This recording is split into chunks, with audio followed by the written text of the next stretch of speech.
off and racing, and I'm afraid two of them have messed the start, Master Zack and Beaumadier.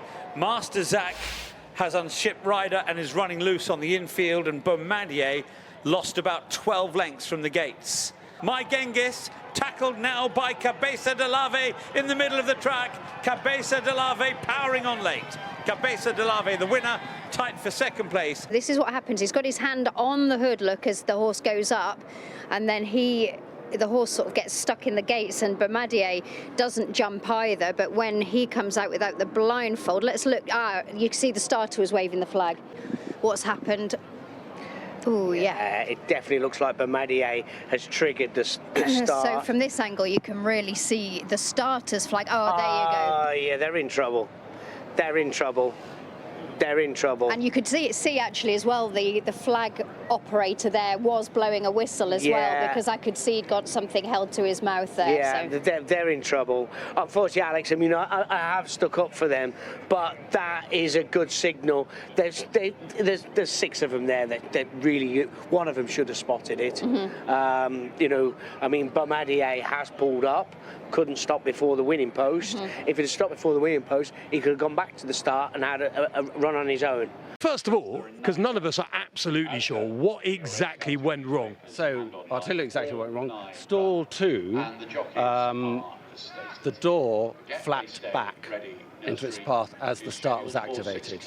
So on the basis of that, the starter called a full start. So his flag went up and was raised as it should be.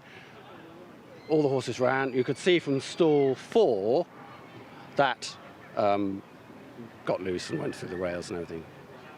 So on the basis that the starter called a full start, the recall man was stood right in the middle of the track. He waved his flag and blew his whistle. So procedures were followed absolutely to the T. There's no issues on procedures on this score. None of the jockeys that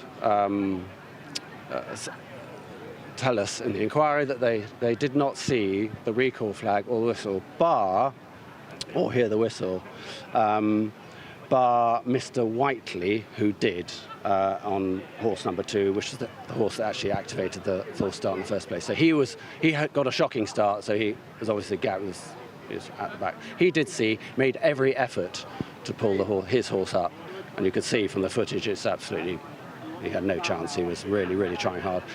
The others rode a finish. The others completed the course, rode a finish. They all completed. So our guidance is that if you have a full start and the horse is complete, then the race is voided. If you had a situation where you had ones that had managed to pull up, there's a possibility you could take them back and start and rerun the race. However, none of them completed, and so we then held the inquiry into the reason for the full start, the reason why they failed to pull up when the recall flag was waved. So all the jockeys have been banned, bar who?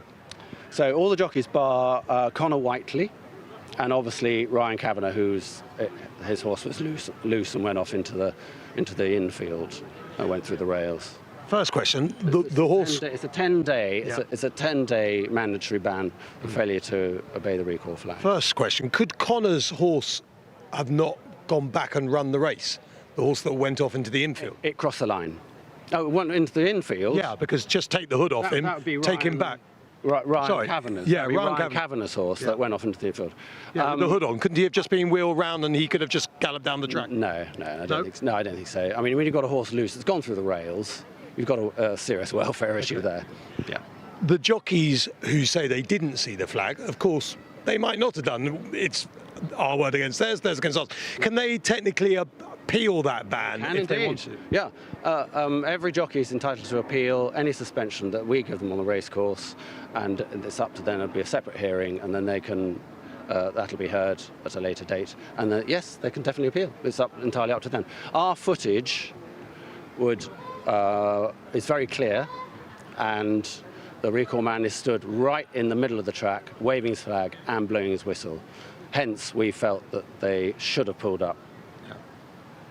And just finally on this, people in the past have said more noise should be made. There should be claxons, fireworks, whatever it is you want to say. Obviously, fireworks is an exaggeration. Do you feel that what was on display today was adequate, and this was a clear case judged by your bands of jockeys failing to take adequate measures to see what's going on around them? I do. I think everything procedures are followed correctly. The recall man stood exactly where he should have been, and he carried out his duties as he should have done, as well as the starter activated, because the starter activated his recall flag to be waved, and everything was carried out procedure. So those are our procedures, and they were carried out correctly.